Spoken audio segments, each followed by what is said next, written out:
부활절은 기쁨의 날이죠. 감사하고 기뻐해야 될 날에 왠지 가슴이 뭉클해져서 눈물이 나는 걸 견딜 수 없습니다. 하나님께서 우리 교회 가운데, 교회 공동체 가운데 은혜를 주셔서 이렇게 아이들이 믿음으로 성장할 수 있도록 하시고, 또 진정한 우리의 동역자로 세워주심이 너무 감사하다. 사실은 저는 전도사님하고 사역을 하면서도 한 번도 전도사님을 제 손 아랫사람이나 또 내가 고용한 사람이라고 생각해 본 적이 단 한 번도 없습니다. 전도사님이 사역을 마음껏 할 수 있도록 지지해 주는 것이 저와 우리 동역자들의 역할이고, 또한 전도사님은 제가 사역을 원활하게 할 수 있도록 동역자들과 또 함께 지지해 주는 것이 전도사님의 역할이고, 우리는 모두가 동역자의 자리에서 서로 말하면 순종하고 복종해야 될 그런 관계가 아니라 주님의 뜻을 찾아 함께 나란히 걷는 그런 동역의 관계, 전도사님과의 관계뿐이겠습니까? 위로는 우리 원로 장로님과 두 분의 은퇴 권사님, 아래로는 오늘 특송을 불렀던 우리 다음 세대 자녀들. 저는 한 번도 이들을 내가 가르친다고 생각해 본 적이 없습니다. 전도사님에게도 늘 당부합니다. 전도사님이 이 아이들을 가르치려 한다고 생각하지 마십시오. 우리가 이 아이들에게 보여주는 사람입니다. 무엇을 보여줘야 됩니까? 우리의 삶을 통해서 하나님의 사랑과 하나님의 은혜가 어떠한지를 보여주어야 할 사람입니다. 저는 오늘도 우리 아이들을 통해서 하나님께서 부족한 저에게 부어주시는 은혜를 경험했습니다. 이 아이들은 어린 아이가 아니라, 또 내가 가르쳐야 될 대상이 아니라, 내 설교를 일방적으로 들어야 되는 아이들이 아니라, 오히려 하나님께서 이 아이들의 찬송, 이 아이들의 사역을 통해서 하나님의 어떠하심을 저에게 가르쳐주고 계신다. 그래서 이 아이들까지도 나의 소중한 동역자라 하는 것을 전 오늘 또 고백하지 않을 수 없습니다. 우리 민영이 마지막에 발음을 잘 못해요.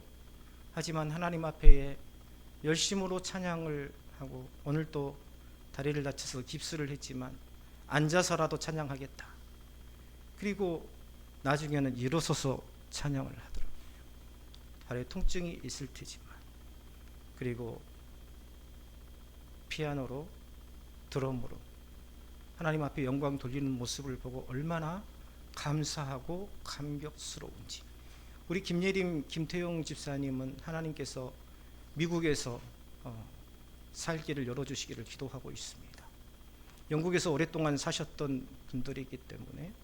그런데 참 하나님 앞에 귀한 소원을 가지고 있어요.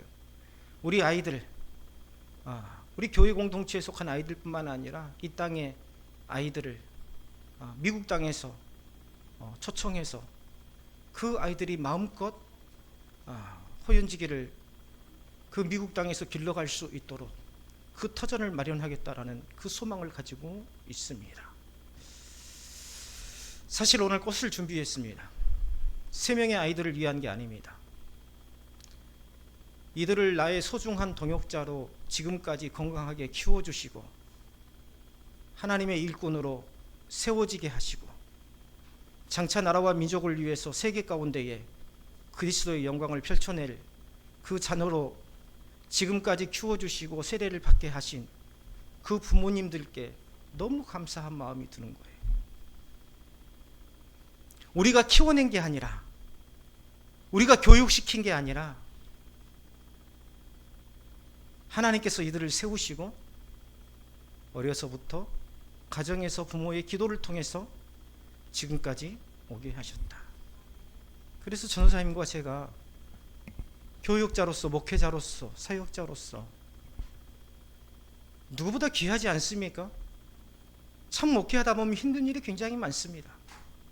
그런데 이 아이들을 통해서 힘을 얻게 하시고, 이 아이들의 찬양하는 모습, 이 아이들이 사역하는 모습을 통해서 내 말랐던 눈에 다시 눈물을 주시고 마음에 뜨거움을 주시고, 저뿐만 아니라 전도사님도 마찬가지예요. 그래서 참 감사하다. 우리가 이 기회에 부모님들께 우리의 마음을 담아서 전사님하고 제가 개인적으로 꽃다발을 마련을 해서 이 부모님께 드리면 참 의미가 있겠다라는 생각을 하게 되었습니다. 다시 한번 우리는 되돌아봐야 됩니다. 목회자의 가정도 자녀를 세운다는 게 참 어렵습니다. 한참 사춘기에 밖에 나가서 여러 가지 못된 일을 하고 다니는 그런 아이들도 태반인데, 주일날이면 아침 일찍부터 교회에 와서 오후 늦게까지 찬양하고 찬양 연습을 하고 교회를 섬기고 사역하는 이 아이들의 모습이 어떻게 아름답지 아니한가. 참으로 한편에, 아니 제가 지금까지 4년 동안 이 교회 공동체 가운데 했던 그 모든 설교를 다 합쳐도 하나님께서 이 아이들을 통해서 우리에게 부어주신 은혜는 그 설교와 비교할 수 없다라는 것이 바로 저의 생각입니다. 우리는 본래 흙으로 지음받은 존재죠. 때로는 그 흙과 같은 자리로 다시 내려가게 됩니다. 그 고난이라는 시간이 우리를 그렇게 흙과 같은 자리로 다시 내려가게 합니다. 아무것도 아닌 것 같은 존재로 인식되는 시간, 이처럼 고통과 상처들이 우리를 눌러버릴 때 우리는 마치 땅속 깊이 묻힌 씨앗처럼 아무것도 할 수 없는 상태에 놓이게 됩니다. 그러나 놀랍게도 하나님께서는 바로 그 자리에서 새로운 시작을 이루시더라. 그 흙 속에서 생명이 움트듯이 이 시골 교회에서 다음 세대가 자라나듯이 절망의 자리에서 하나님의 역사가 시작되더라. 지난 시간에도 말씀을 드렸지만 저는 4년 전 이 교회에 와서 저의 일상이 교회로 오는 길목을 바라보는 것이었습니다. 하나님, 이번 주일날은 한 사람이라도 어떤 분이 이 교회를 향해서 예배 드리러 올 수 있을까요? 그게 제 마음이었고 그게 간절한 소망이었습니다. 더도 말고 덜도 말고 단 한 사람이라도. 그런데 하나님께서 이렇게 소중한 아이들을 보내주셔서 이 아이들을 통해서 우리 교회를 떠나서 이제 이 나라와 이 민족을 위해서 또 세계 가운데에 복음을 들고 나아갈 용사로 키워주고 계시니 얼마나 감사한 일입니까? 우리가 오늘 읽은 이사야 61장 메시아에 대한 예언이 기록되어 있는데 동시에 하나님의 백성에게 주신 사명이 무엇인지를 말해주고 있습니다. 먼저 1절에 보면 주 여호와의 영이 내게 임하였으니 라고 기록하고 있습니다. 주 여호와의 영이 내게 내리셨으니 이사야 선지자 자신의 말이 아닙니다. 나에게 여호와의 영이 임했다라는 그 말이 아니라 하나님의 영으로 충만케 하셔서 지금 하나님께서 말씀하고 계신다. 모든 백성을 구원하시려는 하나님의 말씀이 선포될 것을 예고하고 있습니다. 그런데 1절을 더 깊이 음미해 보면 단순히 이사야 선지자 자신에게 하나님의 영이 임하여 모든 백성을 구원하시려는 하나님의 말씀을 전하게 하셨다는 단순한 메시지가 아닙니다. 그 말씀의 실체가 무엇인지를 말씀하고 있습니다. 이사야 선지자가 이 말씀의 실체가 바로 그 말씀의 실체가 바로 예수 그리스도라 전하고 있는 것입니다. 이사야 선지자가 전하고 있는 것은 바로 말씀으로 오신 예수 그리스도이시고 모든 구원의 은혜가 예수 그리스도로부터 시작되었고 십자가의 대속으로 완성되었다라는 것입니다. 구원이 인간의 가능성이나 능력에서 시작되지 않았다는 것이죠. 여호와의 영이 내게 내렸다는 것은 예수 그리스도를 통한 구원의 모든 역사가 하나님의 주권적 은혜에서 시작되었다는 사실을 분명히 하고 있습니다. 하나님께서는 우리를 영원전부터 택하셨습니다. 그리고 이 땅에 보내어서 때가 되매 우리를 부르셨습니다. 우리가 땅에 씨앗을 뿌리고 바로 추수할 수 없습니다. 때가 되어야 추수할 수 있습니다. 그것처럼 하나님께서 택하신 백성을 부르신 때에는 모두가 다릅니다. 그 부르심이 곧 구원이라는 말로 시작되죠. 그러면 왜 하나님께서 우리를 부르셨을까? 오늘 이사야가 증거하고 있습니다. 가난한 자에게 아름다운 소식을 전하게 하려 하심이라. 여기서 말하는 가난한 자는 단순히 물질적인 빈곤, 물질적인 어려움을 당하는 자를 의미하지 않습니다. 여기서 말하는 가난이라는 것은 불완전함, 부족함, 충만하지 않는 상태, 다시 말하면 불완전한 속에서 살아가는, 이 세상 속에서 살아가는 죄와 사망 가운데에 그 불완전함 자체 속에서 살아가는 모든 사람들을 말하고 있는 거죠. 앞서 제가 고백했듯이 목회자인 나도 불완전하고 참 부족하고 죄가 많은 자입니다.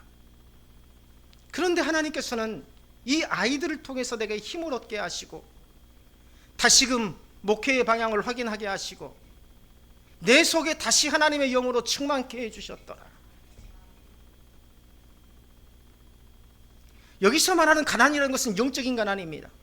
하나님 없이 살아가는 인간의 근본적인 상태, 그것을 가난이라고 말하고 있어요. 교회를 다니는 것을 말하고 있는 게 아닙니다.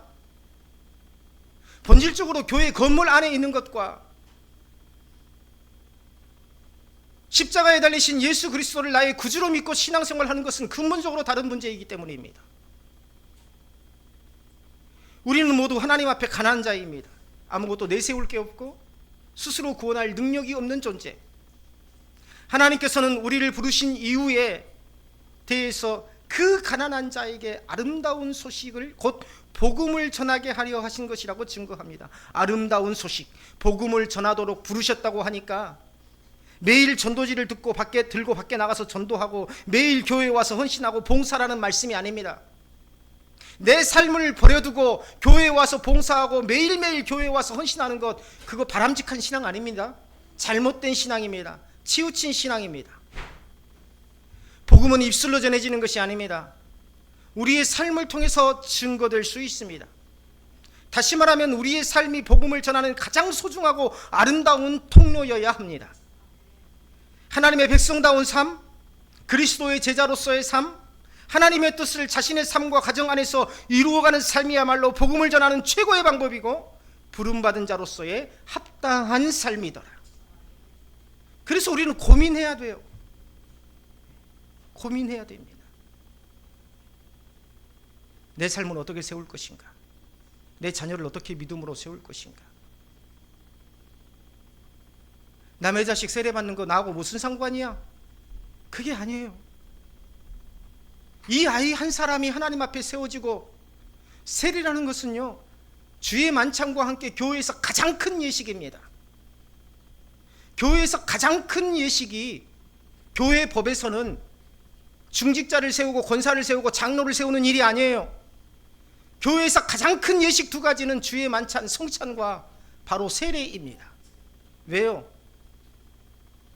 개인의 신앙에 머무르지 않고 비로소 예수 그리스도를 믿는 믿음을 이 공적인 자리에서, 교회라는 이 예수님께서, 주님께서 확정하신 이 공간에서 자신의 신앙 고백을 외적으로 보증받고 확인받고 고백하는 것이 바로 세례이기 때문입니다. 그래서 교회에서는 이 세례를요, 교회의 가장 큰 예식으로 받아들이는 거예요. 그런데 오늘 교회에서는 그렇지 않죠. 중직자를 세우는 것, 장로, 권사, 안수집사를 세우는 것, 목사가 위임받는 것, 이것을 가장 큰 행사로 여깁니다. 그렇지 않습니다. 한 영혼이 주님 앞에 객관적으로 모든 사람들 앞에서 나는 예수 그리스도를 믿는 자로 살겠습니다, 이렇게 고백하는 것이 얼마나 귀하고 귀한 일입니까? 이것을 위해서 교회 공동체가 존재하는 것 아니겠습니까? 저는요, 이 세례식을 어떻게 하면 더 아름답게, 더 정성스럽게, 더 온 마음을 쏟아서 할 수를 없을까? 저는 그것을 더 고민하고 싶습니다. 목사 위임만 현수막을 걸고, 장로 장인만 현수막을 걸고, 그럴 게 아니라 세례자 단 한 명이라도 하나님 앞에 공적인 자리에서 자기의 신앙을 고백하는 것, 이것이야말로 귀하고 귀한 일 아닙니까? 어느 날 갑자기 이루어진 것이 아니라 태에서부터 그 아이를 위해서 기도해온 부모의 기도와 교회의 공동체의 하나님을 향한 소망이 비로소 열매를 맺는 자리 아닙니까?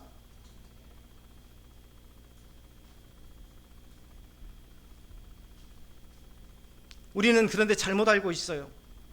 전도지를 들고 매일 나가서 사람들을 만나는 것이 복음 전파의 전부고, 교회에 나와서 열심히 헌신하고 봉사하는 것이 복음을 세워가는 일이라고 생각합니다. 저는 단 한 번도 우리 아내와 함께 이 700평 규모의 정원을 가꾸는 일에, 풀을 뽑고 가꾸는 일에 한 번도 나는 우리 동역자들이 와서 도와줄 것이라고 기대도 하지 않았고, 또 원한 적도 한 번도 없습니다. 왜냐하면 우리 동역자들은 전쟁으로 말하면 최일선에서 소총을 들고 싸우고 있는, 가장 치열하게 싸우고 있는 그런 사람들이기 때문입니다. 목회자보다 더 치열한 삶을 살고 있어요. 삶의 현장이라는 것이 바로 그렇습니다. 머릿속에 있는 지식과 내 몸의 육체의 모든 환경이 일치되지 않는 그 현장에서 믿음을 지켜나간다는 것은 결코 쉽지 않은 일이기 때문입니다. 그래서 항상 이 일은 나의 몫이고 또 나와 함께한 우리 아내의 몫이라고 여기며 목회를 하고 있습니다.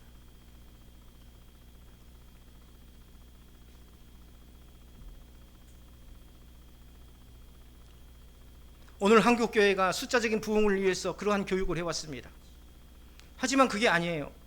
성경을 보면 많은 믿음의 선진들이 고난당하며 자신의 삶을 통해 하나님의 말씀과 하나님의 뜻을 전했다는 것을 우리는 확인할 수 있습니다. 호세아 선지자에게 하나님께서 음탕한 여인 고멜과 결혼하라고 하셨어요.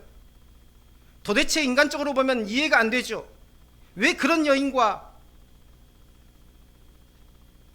호세아 선지자를 하나님의 종과 결혼하게 하셨을까? 그리고 그 여인이 결혼했음에도 불구하고 또 다른 남자와 잠을 자고 반복적인 죄를 저질러도 반복적으로 용서하고 다시 사랑할 것을 명령하셨습니다. 이 명령이 단지 죄인을 버리지 말고 끝까지 사랑하는 메시지였을까요? 아닙니다. 하나님께서 호세아 선지자를 통해 말씀하신 것은 너의 삶을 통해, 너의 삶의 모습을 통해 하나님의 뜻이 무엇인지를 전하라는 것입니다. 우리는 이걸 잊어버렸어요. 하나님의 백성으로서 이것을 잊어버렸습니다. 그래서 겉으로는 외형적으로 웅장하고 아름다운 교회이지만 내적으로는 빈곤에 시달린, 영적인 빈곤에 시달린 이 세대에 우리는 살아가고 있습니다. 사도 바울도 마찬가지입니다. 사도 베드로도 마찬가지입니다. 그들은 유능한 주님의 제자였습니다. 특히 사도 바울은 율법에 능통한 자였죠. 탁월하게 가르칠 수 있는 사람이었습니다. 하지만 하나님께서는 바울이나 베드로를 비롯한 모든 제자들에게 편안하게 학교에서 학생을 가르치듯 그러한 복음 전파를 명령하지 않으셨어요. 모두가 치열한 삶을 살게 하셨고 그 삶을 통해서 하나님의 어떠하심을, 그리스도의 어떠하심을 증거하게 하셨습니다. 그러므로 우리가 믿음의 사람으로 해야 할 가장 중요하고 우선적인 일은, 첫째는 내 삶을 믿음으로 세우는 것입니다. 둘째는 내 자녀와 내 가정을 믿음으로 세우는 것입니다. 셋째는 내 삶과 내 가정의 모습을 통해 이웃에게 하나님의 사랑 안에 있는 자의 삶, 예수 그리스도를 믿고 구원받은 자의 삶이 어떠한지를 보여주는 것입니다. 우리는 어떻게 그것을 할 수 있는지를 배우기 위해서, 그리고 그러한 삶을 지속하기 위한 동력을 얻기 위해서 지금 교회 공동체에 모여서 예배하고 기도하고 말씀을 상고하고 찬양하고 있는 것이지, 이 예배 자체, 예배 드리는 것 자체, 이 종교적인 행위 자체가 주일 성수의 전부라고 생각해서는 절대 안 되는 것입니다. 예배하고 기도하고 공동체에 헌신하는 것이 복음 전파의 전부가 아니라는 것을 깨달아야 합니다. 내 삶을 통한 증거가 없다면 종교 생활이지 진정한 주님을 믿는 믿음이라고 할 수 없습니다. 복음은 단지 위로의 메시지가 아닙니다. 실제적인 변화의 능력을 가지고 있습니다. 복음이 실제적인 능력이라는 것을 지금 우리 교회가 경험하고 있습니다. 그걸 느끼실지 모르겠어요. 저 전도사님은요, 그걸 매일 느낍니다. 매일 느껴요. 매일 경험합니다. 그래서 우리 아이들을 생각하면, 우리 동역자들을 생각하면, 그 부어주시는 하나님의 은혜를 생각하면 눈물이 나지 않을 수 없어요. 다음 세대 아이들, 새 아이들이 세례를 받는 것, 어쩌다 보니 이렇게 되었을까요? 우리 다음 세대 아이들이 모두 학교에서 학력적으로 교회 안에서 은사적으로 탁월한 아이들입니다. 그런 아이들만 모아놓은 것이 아니에요. 공부 잘하고 은사적으로 탁월한 아이들만 우리 교회에 모아놓은 게 아닙니다. 이 아이들이 하나같이 공부도 잘하고 하나같이 성실하고 하나같이 자기 은사로 남을 위해 섬길 줄 알고, 이게 우연 같은가요? 그렇게 성실한 아이들만, 착한 아이들만 우리 교회에 온 건가요? 우리 정진희 안수 집사님 암사기입니다. 말기죠. 서울대병원, 아산병원 의사들이 이것은 불가능하다라고 할 만큼 일상을 누리고 계시고, 오늘 또 정장을 입고 오셔서 주의 만찬 예식에 위원으로 참여하신다고, 이게 가능한 일인가요? 무엇이든지 음식도 맛있게 뭐든지 잘 드십니다. 운전도 하고 다니십니다. 이게 우연인가요? 우리 권사님들의 사업장이 번성하고 가정이 믿음으로 세워지고 자녀들을, 배우자를 만나 결혼을 하고 자녀를 낳고 부모에게 모두가 효도하는 자녀들이고, 우리 교회는 처음부터 그런 가정들만 모아놨나요? 이게 우연히 그런 분들만 모인 건가요? 분명한 것은 우리 교회 공동체가 자랑하고 있는 중심이 뭔가요? 말씀으로 돌아가자입니다. 왜요? 말씀 안에만 생명이 있기 때문입니다. 교회 안에서의 예배에서 한 걸음 더 나아가 삶이 하나님께서 받으실 만한 예배가 되게 하자는 거예요.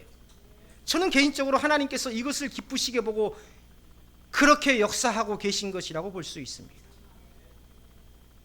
마음이 상한 자가 고침을 받고, 포도된 자가 자유를 얻고, 갇힌 자가 노임을 받게 되는, 단순한 비유가 아니라 실제로 우리의 삶 속에서 이루어지는 하나님의 역사입니다. 이것이 지금 우리 교회 공동체 안에서 일어나고 있는 것입니다.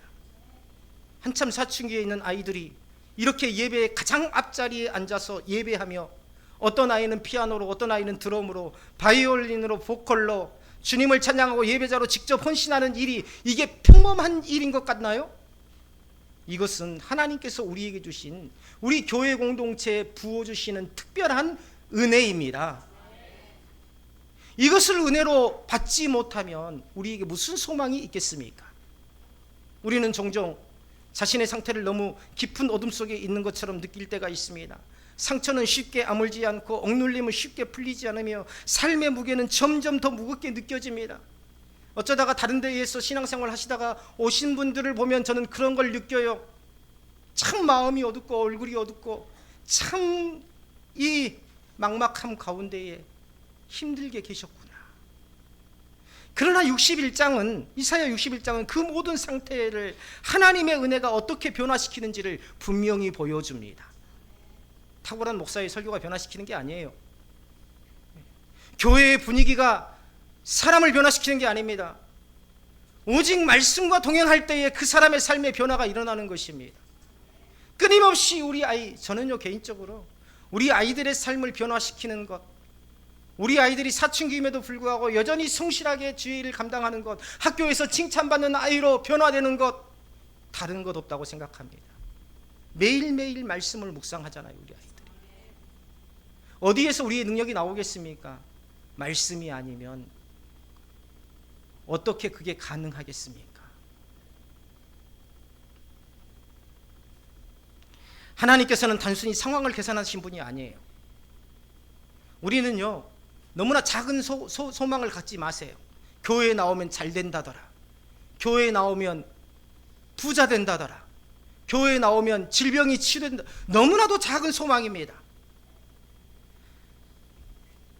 예수님 안에 들어오면 존재 자체가 변화되는 겁니다.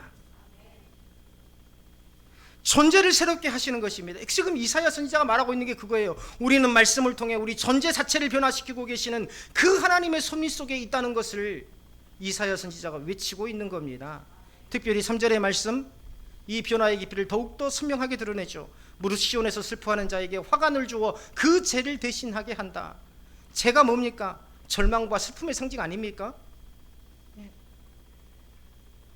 유대 민족들이 슬픔을 당했을 때 죄를 뒤집었어요. 나는 더 이상 이제 소망이 없는 자라는 겁니다. 절망과 소망을 상징하는 것, 더 이상 희망이 없다는 고백, 불씨조차도 찾아볼 수 없는 완전히 불이 꺼진 상태가 바로 죄의 상태 아닙니까? 그러나 하나님께서는 그 죄를 그대로 두지 않으십니다.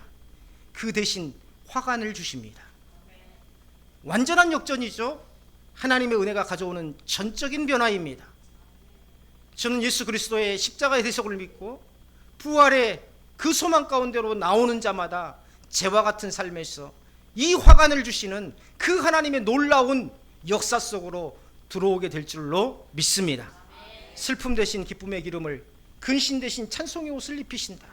말씀 역시 같은 맥락입니다. 하나님께서는 우리의 감정만을 위로하시는 것이 아니라 우리의 존재와 삶의 방향성을 완전히 바꾸시더라. 그것을 우리가 살면서 경험해 봐야 되지 않겠습니까? 신앙생활 몇 년 하셨습니까? 아니, 정확하게 말하면 교회에 왔다 갔다 하신 지 몇 년 되셨습니까? 30년, 40년, 아니 50년, 어떤 분들은 평생. 그러나 이런 놀라운 하나님의 역사를 경험해 보셨습니까? 이제 남은 여정 가운데에서도 그 역사를 우리가 함께 경험해 봐야 되지 않겠습니까? 바로 어디에서요? 바로 이 강진 땅에서. 어디에서요? 바로 이 강진 강남교회에서 말입니다. 이 모든 변화의 결과가 뭡니까? 그들이 의의 나무라 일컬음을 받게 하려 하심이라. 단순히 회복된 존재로 머무는 것이 아니라 하나님의 영광을 드러내는 존재로 세우신다는 것입니다. 저의 목표는요, 우리 아이들이 초등학교 고학년, 지금 우리 다음 세대 중에서는 어린 아이들도 있는데 초등학교 저학년들, 유치원생들도 있는데, 제 개인적인 소망은 그렇습니다. 하나님, 초등학교 고학년, 최소한 5학년부터 고등학교 졸업할 때까지 최소한 우리 교회 공동체에서 이 아이들을 새 나라, 내 나라, 새 나라에서 내 나라 데리고 나가서 보여줄 수 있는 교회 공동체가 되게 하옵소서.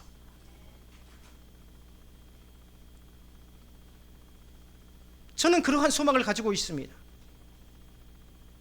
많이 보는 것이 많이 배우는 것입니다.